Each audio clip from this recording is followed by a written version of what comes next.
It was extreme devotion. So from about the time of 12 years old, I dedicated truly my life to music, composition, and guitar. So I was practicing at least 8 hours a day, and that's pretty much every day. Welcome to the Spanish Guitar Mastermind, where we take a look at the journey of accomplished Spanish guitarists so that we can all learn from their daily habits, their mindset, and all the strategies that got them to where they are today. Today, I'm happy to welcome onto the show a powerhouse in contemporary Spanish guitar, both as a recording artist and also as a touring, performing live artist, Johannes Linstead. Welcome to the show, Johannes. Thank you, my friend. Nice to see you. Yeah, happy to have you on. And before we even start, just to be totally transparent with you, for the last several years, I've heard your name floating around in different groups, on playlists. My partner, Steve Edwards from Guitarist, he's mentioned you several times as well. Yeah. But your music was off of my radar just because sometimes you can't hear everybody's music. There's so many great artists out there. Sure. And it wasn't until last year that I was in the car and finally consciously said, I'm going to throw on some of your music. And on a nice long car drive, I was listening to your music and became a new fan. So nice to hear. Thank you. Thank you so much. Yeah, love the music. I love how you're a very melodic writer. So I connect a lot with that type of writing with a little flash still thrown in there, but a lot of nice emotive melodies. So very cool. I appreciate that. Thank you. That's also one of the reasons why I started up this podcast, is because I want to introduce some of my community or whoever's watching just to musicians who might have been off of their radar. Mm-hmm. Perfect. So just to start off, just like I like to start off with anybody, if they're not familiar with you, tell me a little bit about how you got into Spanish guitar, how you discovered Spanish guitar, what age, and was that your first genre, or was this something you later grew into? Yeah. So when I was a kid, all I listened to was classical music, actually. And then, like my dad was always into, decorating the house with Spanish things like toreadors and things like that. So I always had a bit of the Spanish culture in the household. And then as I started guitars around 8 years old, of course, when you're 8 years old, you're not learning really any style. You're learning to play one note. Right. But eventually I progressed and got a little bit better. And I loved classical guitar. So, of course, when you're learning classical guitar, you're always learning, music from the Spanish composers like Tárrega or Sor. And but I also did enjoy playing electric guitar. I got into jazz and many different styles. I just loved the instrument, so I wanted to absorb as many different techniques, different sounds, different styles, rhythms that I could possibly learn. So you actually naturally connected with classical guitar. It wasn't something you were pushed into to start off with classical. No, not at all. Even to this day, classical music is actually my favorite. Okay, and then as you got along and tried experimented with different genres, is there how did you find your voice with the type of style that you record now, and that's more of your signature sound, that blend of Spanish guitar, that contemporary Latin rumba flamenca? Is there a reason that you went down that path, or that you didn't go down to the traditional flamenco or more traditional classical guitar? Yeah, there's a number of reasons. I guess in life, there's always outside external influences that push you in a certain direction, whether you realize it or not. So when I was in my teens, of course, I enjoyed a lot of the shred guitar players, because, when you're a guitar player, you want to shred, right? Right. That's what's part of the fun. So, learning shred from, guitar players like Randy Rhoads, Al Di Meola, Paco de Lucia. And then we would travel a lot. So I was always exposed to Caribbean and Cuban rhythms, Dominican rhythms. And as I got a little bit older, I discovered Strunz and Farah. They were using a pick, which I also enjoyed. I enjoyed playing with my fingers, doing the picados, but I also enjoyed playing with the pick. So when I saw them combining the music that I loved, which was Latin rhythms with very fast guitar styles, it just worked out really well. Another thing that unfortunately pushed me more to the direction of playing more the Latin guitar rather than the flamenco was that I don't know if you really call it an injury, but I developed focal dystonia in my middle finger. prior to that, I mean, I was playing so fast with my fingers, and then all of a sudden, it's like, what happened? It's like this, all this technique just seemed to disappear. And I thought, was I not practicing enough? Because it was undiagnosed at the time. And then eventually I did get the diagnosis that I had focal dystonia. So I didn't really give up classical guitar entirely because I could still play a little bit, but I couldn't do anything too flashy with it. And I was actually learning flamenco guitar at the time, so I was starting to develop all those techniques. So having some of the flamenco techniques, having some of the pick techniques like the shred players, I ended up combining the two, and that's pretty much how I got my sound. And also with the influence of classical music, I always loved Mozart. Mozart is my favorite composer, and he had these very simple melodies that are just so catchy, easy to remember. Mm-hmm. But if you listen very closely, you realize there's so much depth and so Mm-hmm. much intricacies to it, with all the counterpoint and the orchestrations in the background. Right. So I do, even to this day, try to incorporate that sort of mindset into my compositions. So it sounds like some of the guitarists that influenced you were all around the spectrum. So Yeah, from rock, metal to definitely. classical to to Yeah, Spanish guitar. exactly. But Struns and Farah were the ones that first introduced you kind of into that style, or a little bit more into that direction. I would say when I heard what they were doing with it, it was like, okay, yes, this feels really comfortable, because it really did encompass everything that I wanted to do, everything that I wanted to do as a guitar player, be able to play fast, have nice Latin rhythms, a bit of flamenco, and of course the melodicism, which is, as you mentioned earlier, is Mm-hmm. essential. Yeah, and with the focal dystonia, I hear about that like affecting guitarists from all ends of the spectrum as well. Mhm. Is there a reason behind that? Do you know? I haven't investigated more farther into that. Do they have causes for that, or is it just genetic? Or I think it's still somewhat of a mystery. It is a misery, but it's also right? a mystery. For me, I think what might have triggered it was I was also training heavily in Kung Fu. Hmm. And the style that I was learning was very physical and very damaging to the physical body. Okay. Um, like when I would go to the classes, I would be like, my hair would be pulled. I'd have black and blue all bruises all over my body, because we trained without any protective gear. Hmm. We trained in an old barn with a concrete floor. So if you fell hard.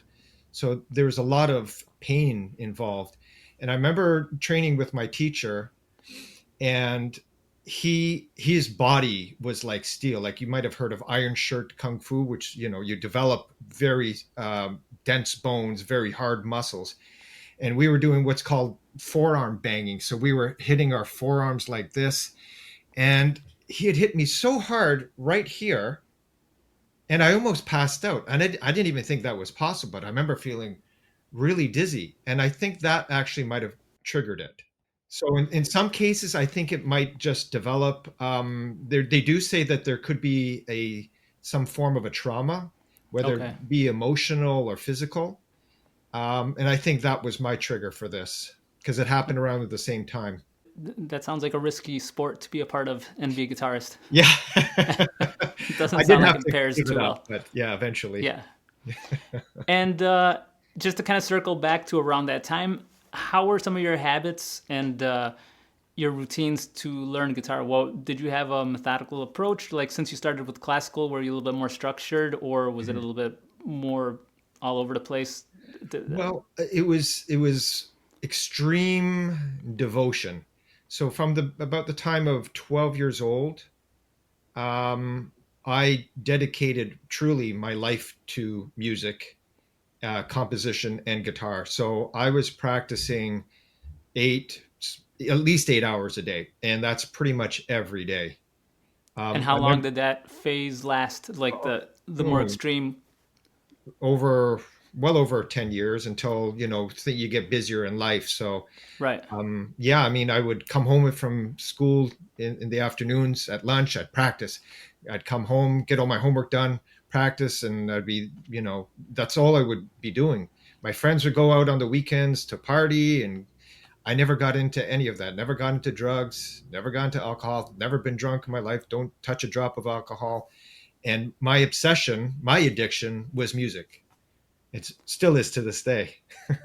No, that's awesome. I mean, I think that's the key word I keep on hearing, whether it's in the interviews that I've done or just watching other greats. They always use that word obsession. There has to be like some period of Yeah. obsession where you're just totally immersed into it, at least for some amount of some type of phase, some type of amount of Yeah. years, just to really hammer in the essentials to have you grow. And then after that, then you could start kind of easing off the True.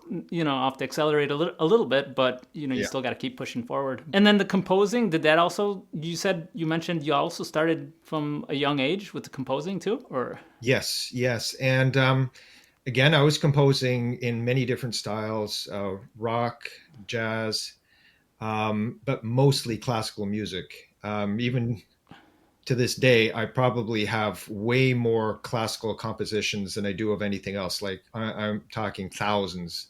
Oh Pieces wow, for okay. classical guitar, pieces for guitar and violin, pieces for piano, string quartet, some orchestral stuff. This, but none of it. I've done nothing with it. I just have a pile of sheet music that I've got handwritten. But I'm hoping one day to actually do something with it.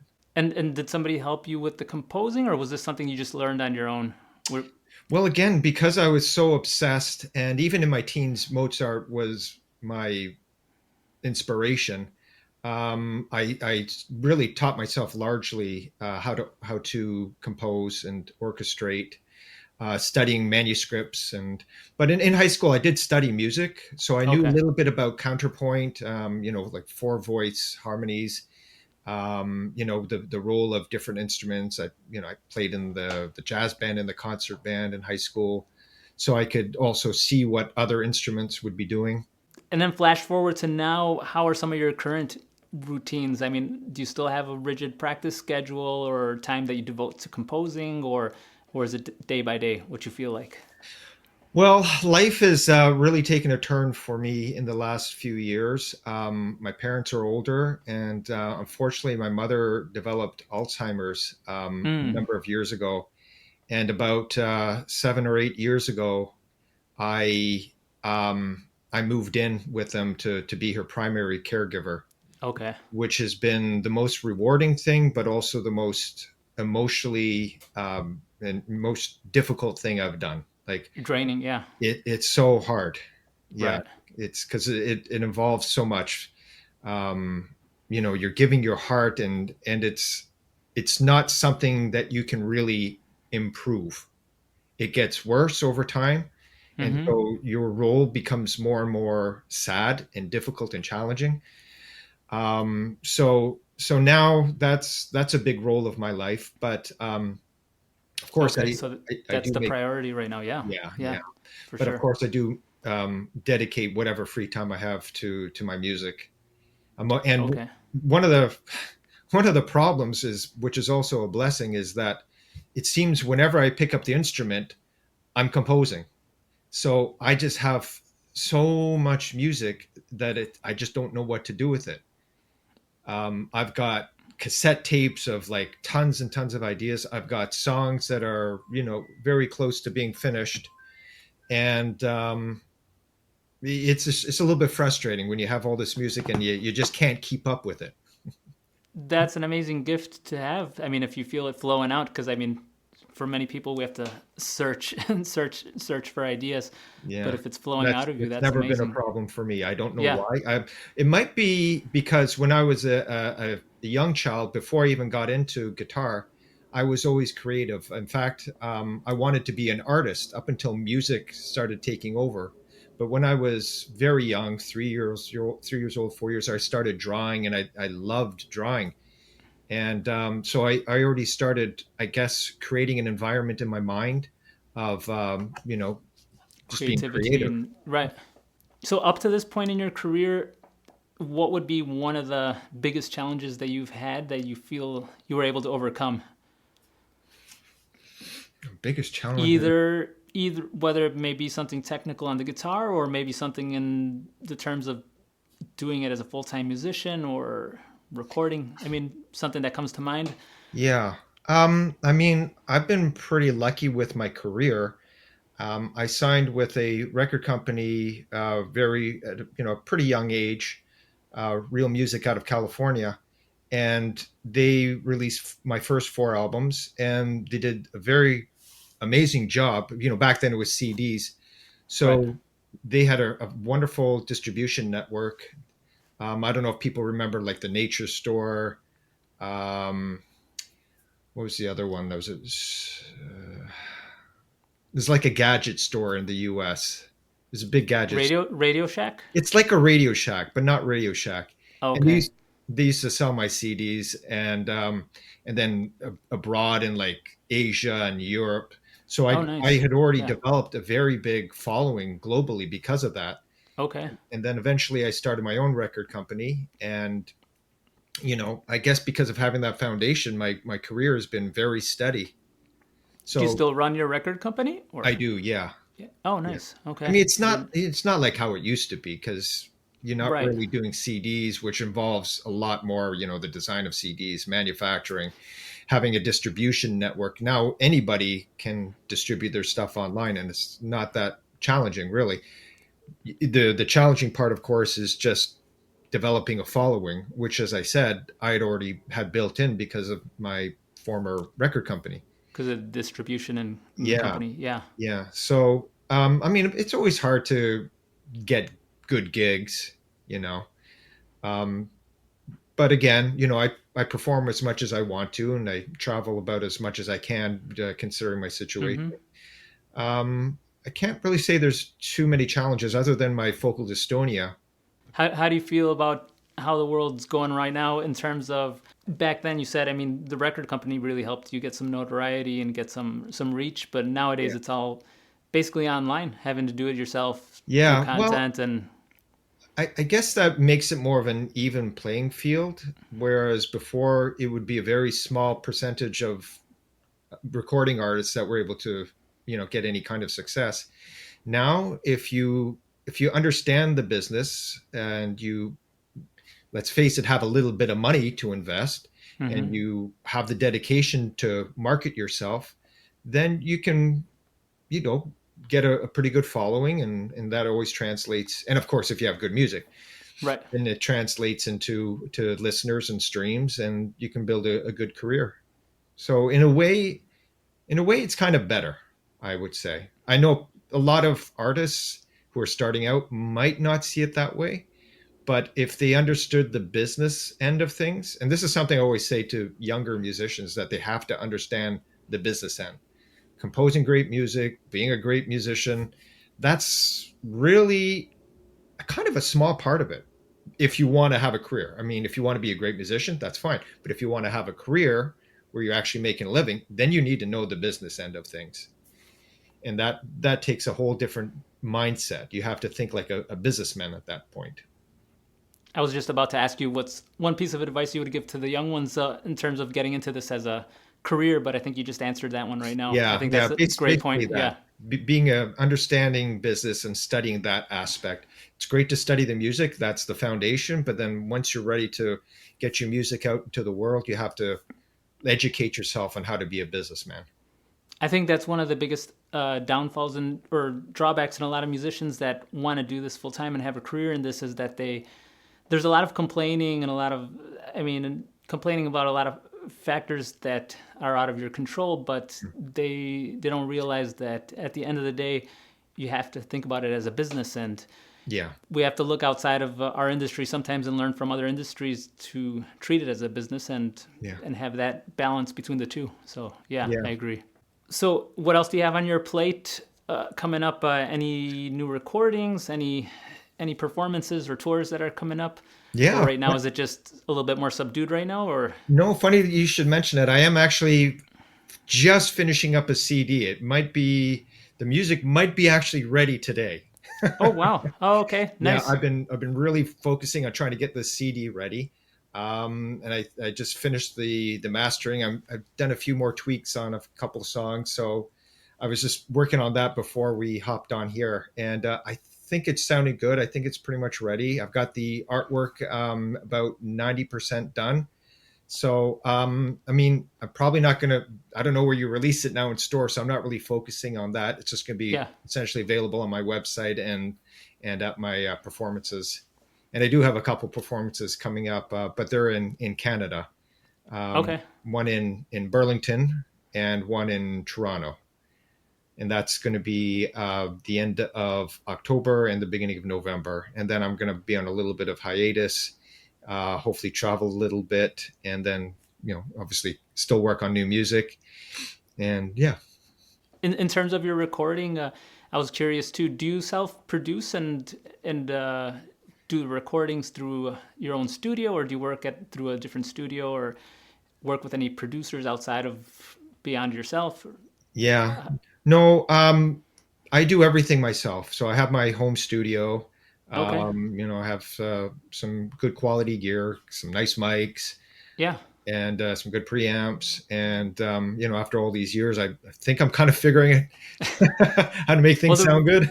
the recordings sound phenomenal, the quality and the production of it. So that's why I was curious. Yeah. Oh, thank you, thank you. Yeah, Yeah. I used to have someone else, a few different companies do the mastering, but Okay. the last few albums I've been mastering myself, mostly because maybe like 5 albums ago, there was a big catastrophe. They sent me 2 discs of master discs completed, and I listened to them. And then they sent me 2 more, so I thought they were all the same. Ended up taking a faulty one to the manufacturing plant. I Ooh. got something like 7,000 printed, and it was bad. It was a And bad that wasn't the final. Oh, no. So it was an absolute disaster. wow. Yeah. Yeah, there was That's. a glitch on one of the CDs. Just one of the songs had a glitch. Did you have to dump them, or did you go with it? No, I had to dump it. You had to dump it. Was bad. Yeah. Oh, Yeah, so okay. that was very costly. Yeah. So after that, I thought, you know what? I'm the type of person who likes to be hands-on and kind of believe that it's not going to get done right unless you do it yourself. That's not always the case, but in this case, I thought, you know what, I'm going to try do the mastering myself. So I researched Okay. how to do it and got some good plugins and some outboard gear.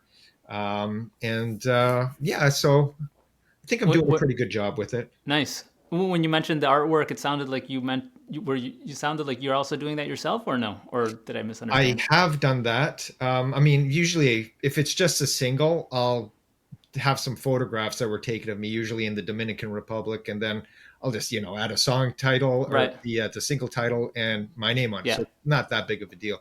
But in this case, I do have somebody who's designing the whole thing for me. Okay.